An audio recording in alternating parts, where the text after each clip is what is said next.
જય હિન્દ દોસ્તો, સ્થાનિક સ્વરાજ્યની ચૂંટણી નજીક આવી ગઈ છે ત્યારે તમામ પાર્ટીઓ પોતપોતાનો પ્રચાર કરી રહી છે, જ્યારે ભાજપ લોકશાહીની કરુણ હત્યા કરી રહી છે.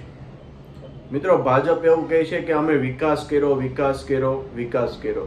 તમે જો વિકાસ ખરેખર કર્યો હોય તો સામે પક્ષે કોંગ્રેસના ઉમેદવારોના ફોર્મ પાછા ખેંચવા માટે કેમ તમારે એટલું બધું બળ કરવું પડે છે? કેમ એને પૈસાની ઓફર આપવામાં આવે છે? કેમ એને પદની લાલચ આપવામાં આવે છે?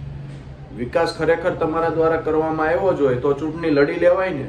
એટલે ભાજપને અત્યારે લોકશાહી જેવું કોઈ વસ્તુ રાખવી જ નથી. એને માત્ર ને માત્ર પોતાને ઉમેદવારો કઈ રીતના જીતી જાય, બિનહરીફ કઈ રીતના થઈ જાય, કઈ રીતના સુરત મહાનગરપાલિકા હોય કે બીજી કોઈ પણ મહાનગરપાલિકા હોય, જિલ્લા પંચાયત હોય, તાલુકા પંચાયત, એમાં પોતાના ઉમેદવારો કઈ રીતના સેટ થાય એ જ એનો માઇન્ડ સેટ છે. એટલે ભાજપ દર વખતે આ વિકાસના નામે જે ખોટા મતો માંગે છે એ સાવ વસ્તુ ખોટી છે. અત્યારે વિકાસ તો ઠીક, અત્યારે જય શ્રી રામના નામે મત માંગવા નીકળ્યા છે. ભાઈ, ભગવાનને અમે માનીએ છીએ, અમે સવારમાં સાંજે 2 ટાઈમ પૂજા કરીએ છીએ. એનો મિનિંગ એવો નથી કે અમે ભગવાનને નથી માનતા. એકચ્યુઅલ રાજનીતિ શું છે કે તમે કામગીરી કરો, તમારા વિસ્તારની અંદર તમે શું કામગીરી કરી છે એના આધારે મત માંગો, એ રાજનીતિ છે. એટલે ચૂંટણી લડવી જોઈએ અને તમે જે આ પ્રમાણે ફોર્મ પાછા ખેંચવાની જે સિસ્ટમ શરૂ કરી છે એ લોકશાહીની હત્યા જ છે. અને પબ્લિકને પણ બધી ખબર પડે છે કે તમે શું કરી રહ્યા છો. અને બીજી વાત આમ આદમીની કરીએ તો મિત્રો, આ સુરતની અંદર જે લાસ્ટ ટાઈમ જે આમ આદમીના કોર્પોરેટરો ચૂંટણા હતા એમને પૂછજો જરાક કે આ જે કચરા કૌભાંડ છે એમાં કેટલા કરોડનો તમે તોડકાંડ કર્યો, ગટરના ઢાંકણામાં કેટલાનો તોડ કર્યો.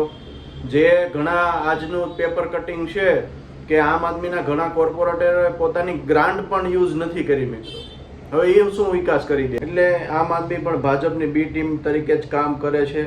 નકરા સુરત મહાનગરપાલિકાની અંદર તોડો કર્યા છે, ગટરના ઢાંકણાય નથી બાકી મૂક્યા. આવા લોકોને મિત્ર આપણે કેમ કોર્પોરેટર બનાવવા?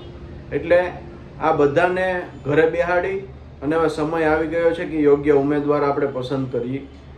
ભાજપવાળા વિકાસના નામે મત માંગે છે, જોયો છે આપણે વિકાસ કેવો છે. તો વિકાસ કર્યો જ હોય તો આ ચૂંટણીમાં ફોર્મ ખેંચવા માટેને મહેનત જ ન કરવી પડે. એ ચૂંટણી વટથી લડી લે લોકશાહીની અંદર.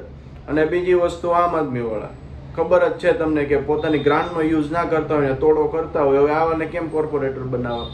27 કોર્પોરેટરો ગઈ સુરત મહાનગરપાલિકાની અંદર ચૂંટાણા હતા. આ વખતે 12 જ વધ્યા, બીજા બધા ભાજપમાં મળી ગયા. ભાઈ, તમારે ભાજપમાં જ જવું છે તો પછી આમ આદમીમાં લડો છો શું કામ?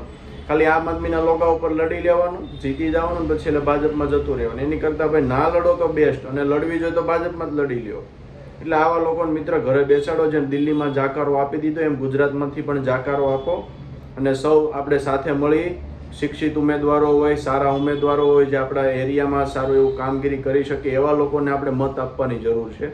તો આવા ઉમેદવારની યોગ્ય પસંદગી આપણે કરી એવી જ વિનંતી.